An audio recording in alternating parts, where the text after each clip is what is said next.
ছাত্র সংসদগুলোর মেয়াদ পূর্ণ হওয়ার পর ক্যাম্পাস ও হল দখলের পরিকল্পনা থেকেই সংঘাত তৈরি করা হচ্ছে বলে অভিযোগ করেছেন ডাকসু ভিপি সাদিক কায়েম। তিনি দাবি করেন, বিশ্ববিদ্যালয়গুলোতে উদ্দেশ্যপ্রণোদিতভাবে অস্থিতিশীল পরিবেশ তৈরি করার চেষ্টা চলছে। জগন্নাথ বিশ্ববিদ্যালয়ে জুলাই বিষয়ক এক অনুষ্ঠানে পোস্টার নিয়ে প্রবেশের কেন্দ্র করে ছাত্রদল ও ছাত্র শিবিরের মধ্যে বাদানুবাদ ও হাতাহাতির ঘটনা ঘটে।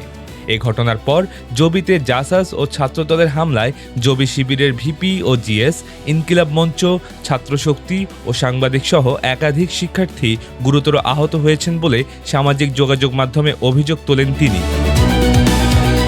শিক্ষাঙ্গনে শিক্ষার সুষ্ঠু পরিবেশ বজায় রাখতে সন্ত্রাস, দলীয় আধিপত্য, সিট বাণিজ্য এবং হল দখলের রাজনীতির বিরুদ্ধে সবাইকে এক হয়ে রুখে দাঁড়ানোর আহ্বান জানান এই ছাত্রনেতা। একই সঙ্গে হামলা ও সহিংসতার ঘটনায় জড়িতদের দ্রুত সময়ের মধ্যে আইনের আওতায় এনে কঠোর শাস্তির জোর দাবি জানিয়েছেন তিনি।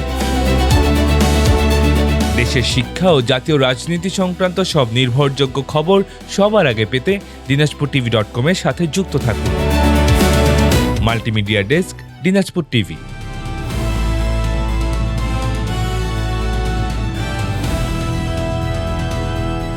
দিনাজপুর টিভি, মানুষের জীবনের কথা বলে।